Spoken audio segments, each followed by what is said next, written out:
Sveiki atvykę į Inferas video blogą. Šitame video blogą norėčiau parodyti įrankį Quadro ir šitas įrankis skirtas sukurti naują topologiją pagal jūsų reikalavimus. Dabar kaip pavyzdys, neretai pradedant kurti naują objektą, nesvarbu ar tai būtų labai sudėtingas ar labai paprastas, mes tiesiog pasinaudojame paprasčiausių, tarkim, boksų, jiem įdedam daugiau segmentų.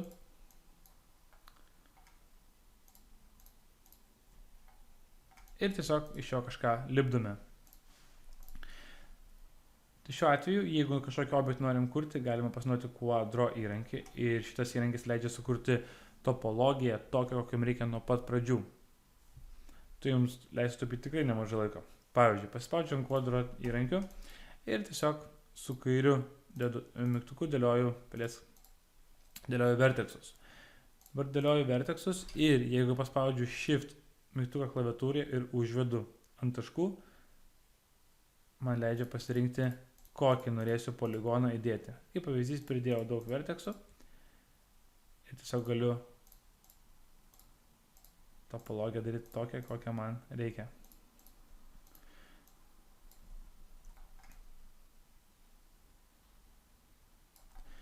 Dabar, jeigu užvedu ant taško ir paspaudžiu ir laikau ratuką pelės, man leidžia koreguoti taško, linijos arba paviršiaus poziciją. Jeigu paspaudžiu Ctrl ir Shift ir užvedu ant paviršiaus, arba jeigu sukurtas yra taškas, paspaudžiu Shift, Ctrl ir spaudžiu kairį ant taško arba ant paviršiaus, tas paviršius bus panaikintas. Taip, ir kaip pavyzdys, sukuriu dar kartelį labai paprastą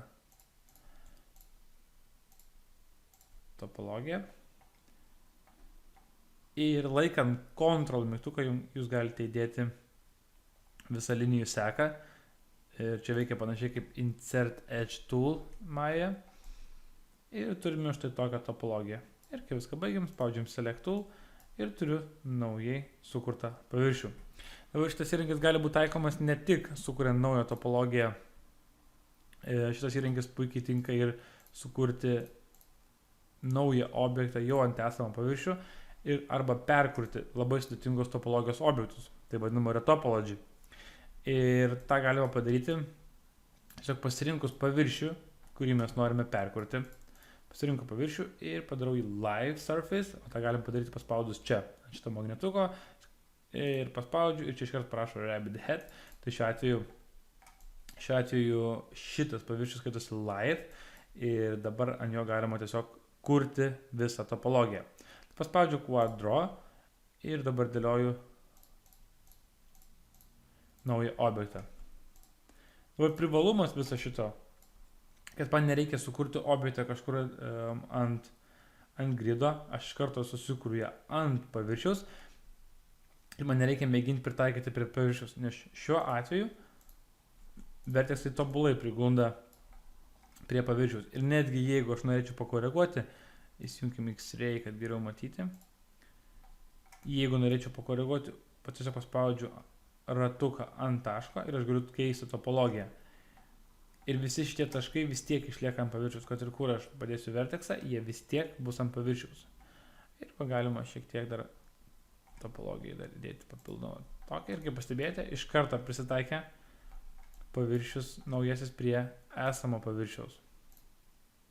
Ir galima šiek tiek štai šitai pakoreguoti.